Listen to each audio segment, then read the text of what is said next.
Justine Brownlee, pag-asa ng basketball sa Pilipinas.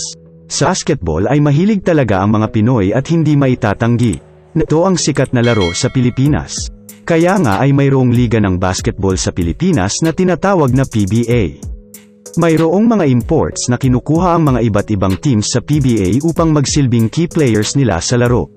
Mga ka-TV, bago ko ipagpatuloy ang videong ito ay huwag kalimutang mag-subscribe sa aking YouTube channel na Timeless Trends para maging updated kayo sa mga bago kong videos.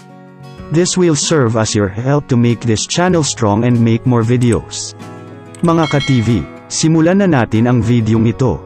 Sa PBA o Philippine Basketball Association ay talagang naging sikat si Justine Brownlee. Si Justine Brownlee ay isang Amerikanong naging Filipino player ng Pilipinas. Siya ay nagtangkang sumabak sa NBA ngunit naging undrafted ito.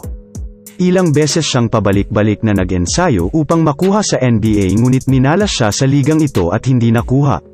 Sumabak naman si Justine Brownlee sa larangan ng Philippine Basketball o sa PBA. Naging import siya ng koponan ng Barangay Ginebra San Miguel, at nakapagtala ng 31 points at 13 rebounds sa kanyang laro ngunit hindi ito naging sapat upang matalo ang kanilang kalabang koponan na Alaska Aces. Si Justine Brownlee ay nakapaglaro din sa ASEAN Basketball League at ang koponan niya ay San Miguel Alab, Pilipinas. Sa larong ito ay nagpakita rin ng gilas at tatag si Justine Brownlee upang matalo ang ibang koponan sa Asia. Naging best import din si Justine Brownlee at nakakuha ng award sa 2018 PBA Commissioner's Cup Finals. Sa Southeast Asian Games ngayong 2023 ay nanalo ang Gilas Pilipinas na nakakuha ang gold laban sa Indonesia sa pangunguna ni Justine Brownlee na nakapagtala ng maraming puntos at rebounds. Sa taong din ito ay naglaro ang Gilas Pilipinas sa ASEAN Games na tinalo ang Jordan sa finals at nanalo ng gold. Ang panalong ito ay tumulong sa Pilipinas na tuldukan ang 6 na dekadang pagkauhaw sa awards lalong-lalo na sa gintong medalya sa patag ng basketball.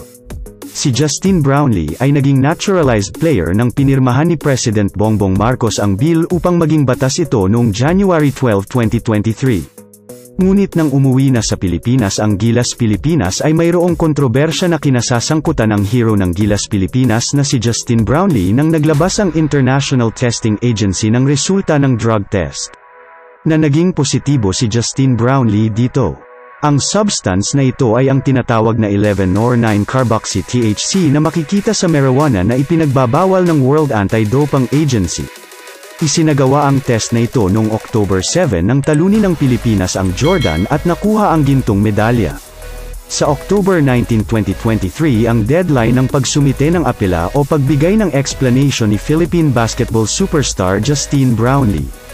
Kung sakaling totoo ang test na ito, ay hindi makapaglaro ng basketball si Justine Brownlee sa loob ng 2 taon. Mga ka-TV, para maging updated kayo sa mga bago kong videos, don't forget to like, subscribe, share, and click the notification bell ng channel na ito. Hanggang sa muli, maraming salamat.